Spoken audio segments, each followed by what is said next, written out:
Loggers, POW.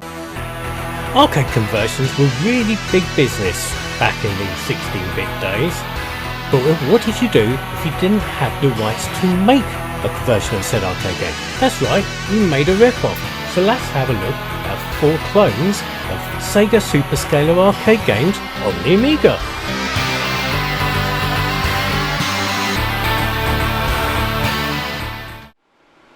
Right, first off we have Bad Company, which I'm going to say was a bit Space Harrier, but yeah, it's not, but yes it is, but yeah.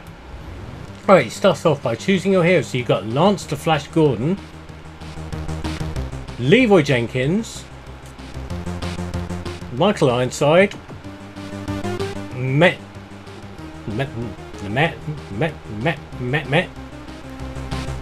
Bruce Magnetic North, Sandy Togsvig, Kronos Warchar, I can't make anything off of that, and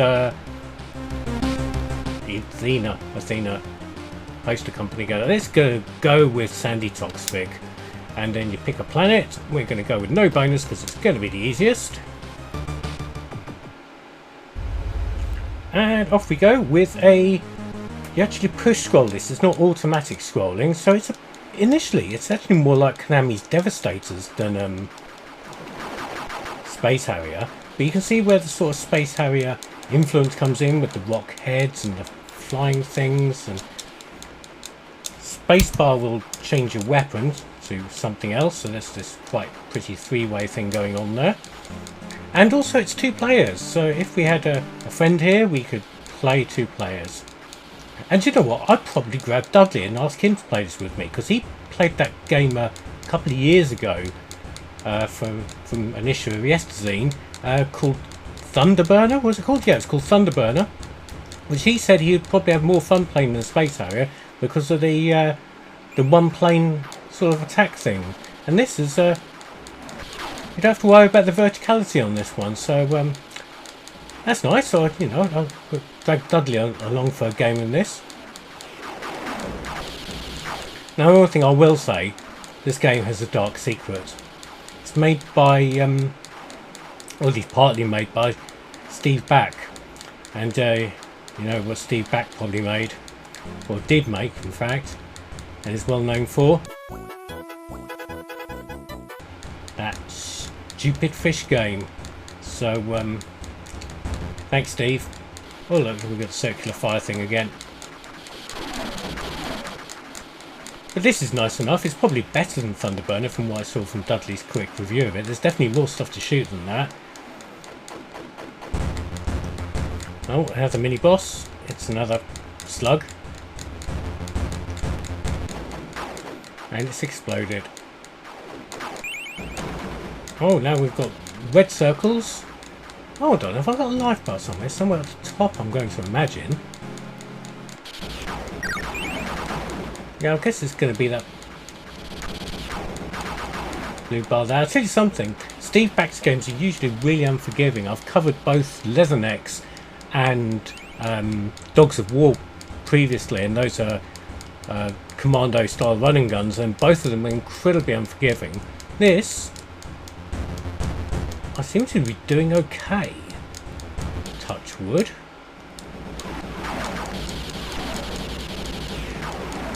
There's a bit of a grind to continuously push forward. I'd much rather have an auto forward and maybe pull down to stop or something.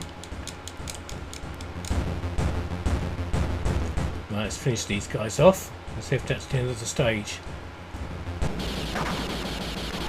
No, it's not. We're still boldly striding forwards.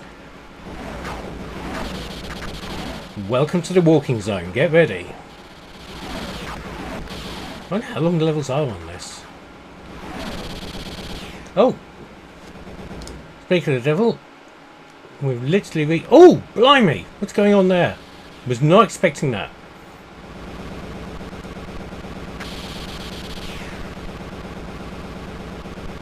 Well, that's quite a erection, isn't it?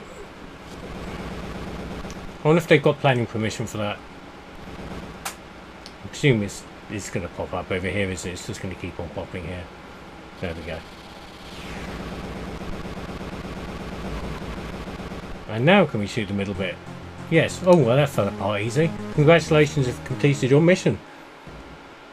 Still, it's an unusual thing to have. It's nice that there's at least something which is a little bit Space Harrier-esque on the Amiga. There wasn't many Space Harrier style games on the Amiga. I mean, there was obviously Space Harrier and Space Harrier 2. Shut up. So it was nice to have maybe some sort of alternative, and it's probably a really good write in 2 players, but I'm getting a little bored already of it. Is that meme guy? That's the Hardlock Harold meme guy, isn't it? But in alien form. That's spooky.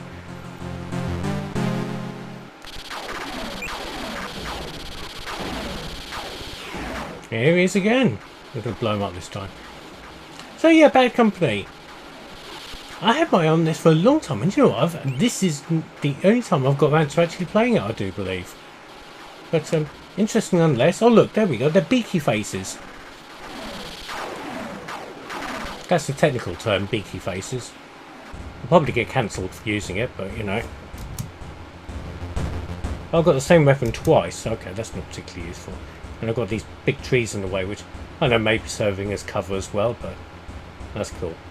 But yeah, Bad Company. It's not great, but it could be worse. It could be Space Harrier 2. Right, Driving Force. Now this is the closest analog I could find to Power Drift. So let's see how it fares. Right, so we've got this title screen with options. So you've got all sorts of stuff here, so Knockout League and things like that, and you've got your vehicle selection as well. Now, importantly, over here, you've got that. Now, this defaults to mouse control for some reason, so you want to be... No, that's a bloke. Now, that's the weird thing. This mouse pointer here, this set of keys, where do you think the actual point is where the pointer actually clicks on something? You'd think it was the top left. No, you're not. It's somewhere in the top right, but not quite. So anyway, there we go. Selected joystick. Music. You can choose various vehicles and that, but we're going to just go straight with a knockout and a race. Right, and here we go. And this is speedy and does a passable attempt at scaling. It's also incredibly twitchy. And look at that! Look, the Amiga version of Power Drift can't do that. Well, it tries, but it does not succeed. That is mighty impressive. It really is. Oh crap! And yep, just like Power Drift, you can fall off the side and we get magically teleported back on the top.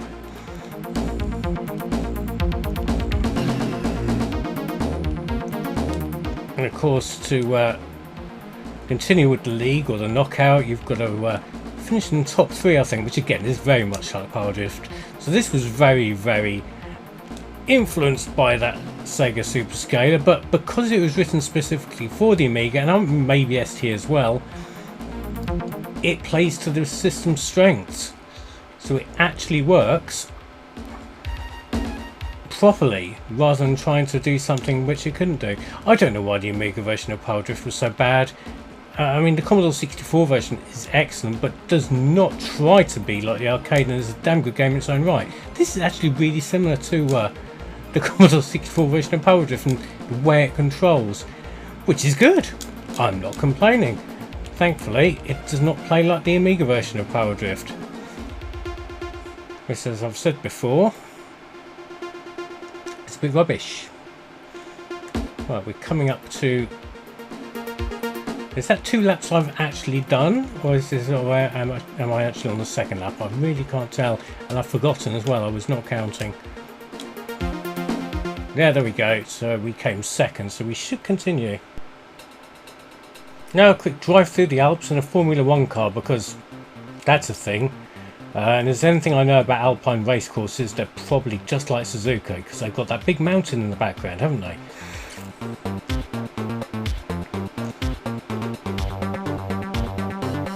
Yeah, and you can see the scaling here. It's really is quite shit. It really is quite impressive for an Amiga. I mean, it's doing some sort of tricks and that, I don't know what, and it's not quite as super scalery as other real super scalery things on arcade hardware, but damn, it's a very, very close thing. Draw distance isn't too grand, but you know, this isn't bad at all. One thing it doesn't have is a course map, which I think would be nice, but oh well, I guess you can't have everything. But at least you've got the little United Nations row of flags at the top to tell you that the gammon is in second place. Not you, Mike. Well, not my friend Mike, but it could be Mike Reed. He was like Mike Reed's gammon quiz, wasn't he? Oh, I'm in first place. There we go. Britannia rules the waves of Suzuka's Fair Mountain Racecourse in the Alps. Because I'm good at geography.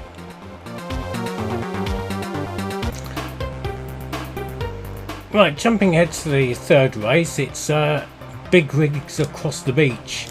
It's truck racing, because why not? And look at the little exhaust pipe thing on the top that's flapping open and closed. Isn't that cute? That's lovely, really adorable.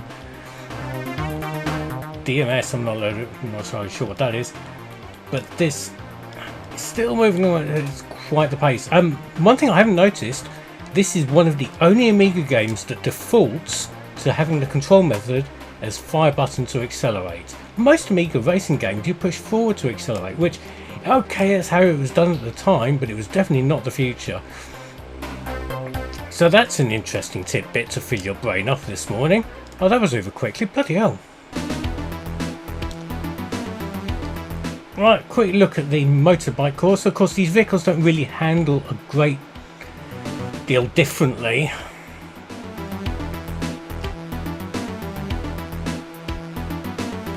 Oh crap, just fell off the edge. And I've gone down to fourth place.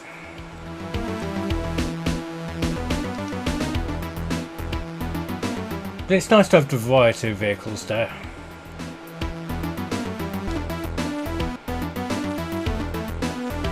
Yes, now I'm failing spectacularly on the motorbike.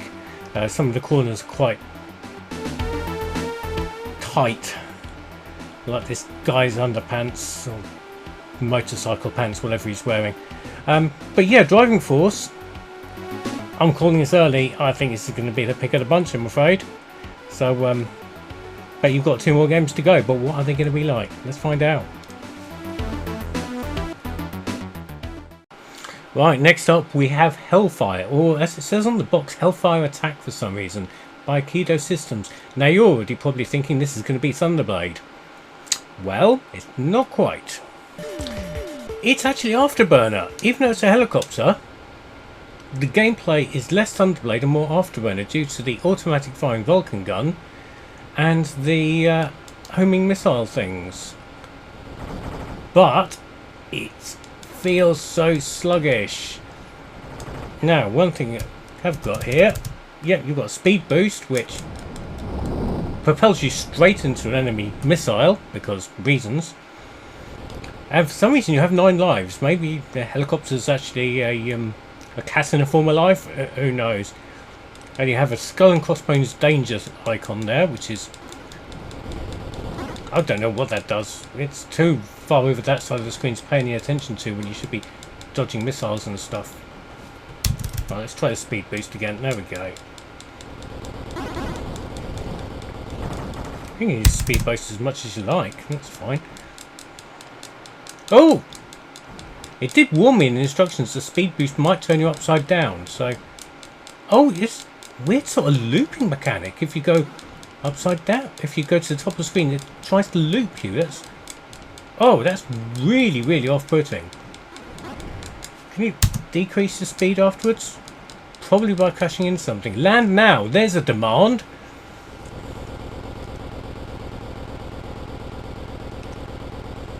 Level completed. Rearmed. Thank you very much. No messing about, straight onto level 2.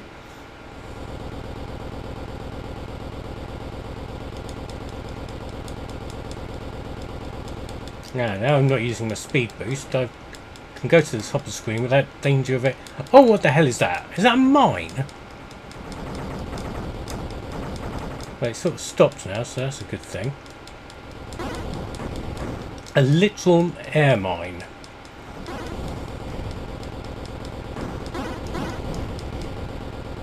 Oh, and we're flying over Coronation Street now. That's nice. All those rows of terraced houses. And some castles as well, because you can never have enough castles, I suppose. Oh god, I just demolished an entire cul-de-sac.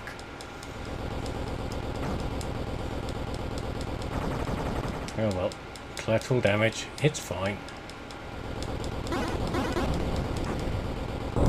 Oh, I got hit by the floating mine. I mean, who actually has floating, what looks like a sea mine floating in the middle of the sky? I mean, I'm pretty sure that's not a thing in the military. I mean, barrage balloons in World War One, fair enough, but floating sea mines, I mean, how do they stay in the air? I mean... Oh, crap. Oh, I just noticed my guy bailed out that time. Well, I crashed a helicopter into Roy's Rolls. Yeah, this is not a good Afterburner clone. It is way too slow. It also feels really cramped as well. Probably due to the fact that half the screen's taken up by a status bar, which, to be honest, I don't really need.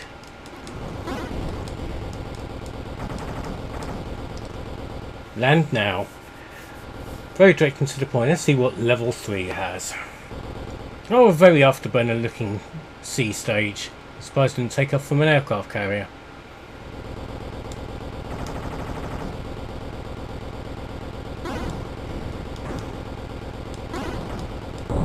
Oh god. Bail out. What's that brown thing? I don't know what that brown thing is. Oh, it's docks! You can see a little crane on there as well.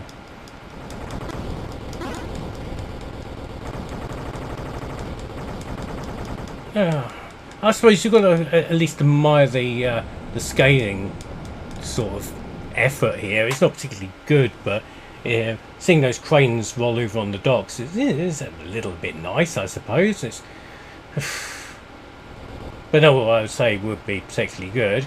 I do like the bullets hitting the ocean there. That's quite nice.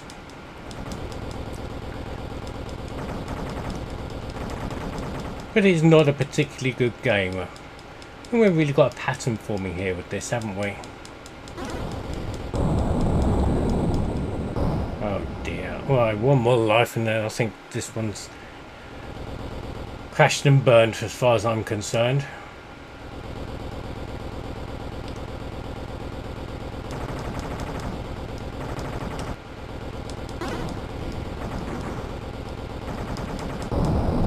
Right, so yes, let's move along to another homage to a Super Scalar classic.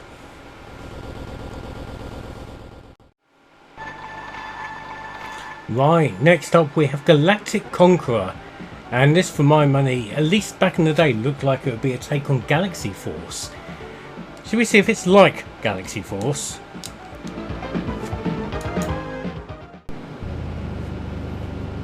Right, off we go, being dropped off by the mothership.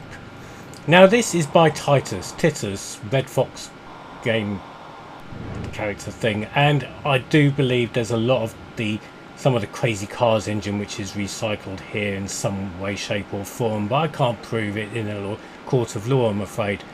So yes, you've got sort of Afterburner in space, which is pretty much what Galaxy Force is, but Galaxy Force did a few things differently in terms of the energy level rather than a life bar. And we've already got copyright infringing Battlestar Galactica Vipers flying at us. And we have a shield, and I presume that's my shield up there in the top right. I'm guessing. But the idea actually is a little bit more involved than Galaxy Force. Aside from the shooting, there's an element of, well, dare I say, galactic conquering to be done, which is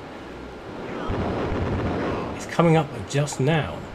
So this is what I was talking about. You have a galactic map, which I presume the idea is you can only travel to planets you're in range of, i.e. once you've conquered nearby systems, and you can go to one of these and you can search it, for example, like that, and then it goes, oh, look at this planet, and then it's like, oh yes, look, there's some bad guys there, and you can go to another one and go, oh look, there's a planet there, and there's no enemies of that one. Let's have a look at that one. Look, there's enemies there too. And off we fly to said planet. Get dropped off with it by the big spaceship, which is very nicely drawn, I'll give them that. I like the warning thing there and the two big gun turrets there. And off we go, drop down to the surface of the planet. And let's go galactic conquering again. So what are we shooting on down this time? Could be anything. It's probably going to be spaceships, isn't it? Oh no, we've got asteroids. You can get cream for those. And some holes in the ground which you can strafe, which is cool, and some diamonds.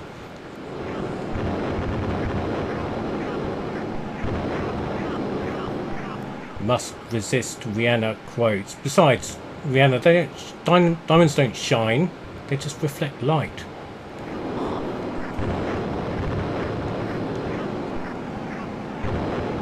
So yeah, back in the day when I saw the pictures of this, I really thought it might be a good alternative to the sort of dull Amiga version of Galaxy Force, being a big fan of the coin-op.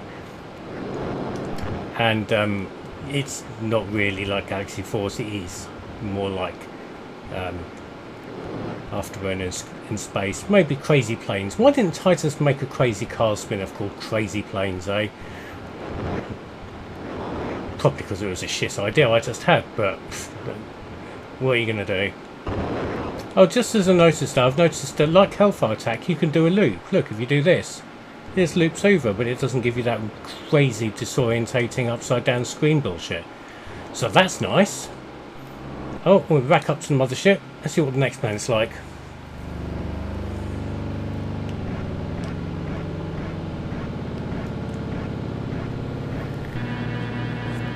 Well, this curious thing happened on my way back to the mothership. I just got zapped with loads of electricity and I'm not entirely sure what it's doing.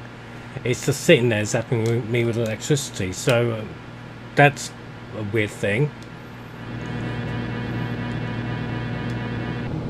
And it's dumping me back to the same planet.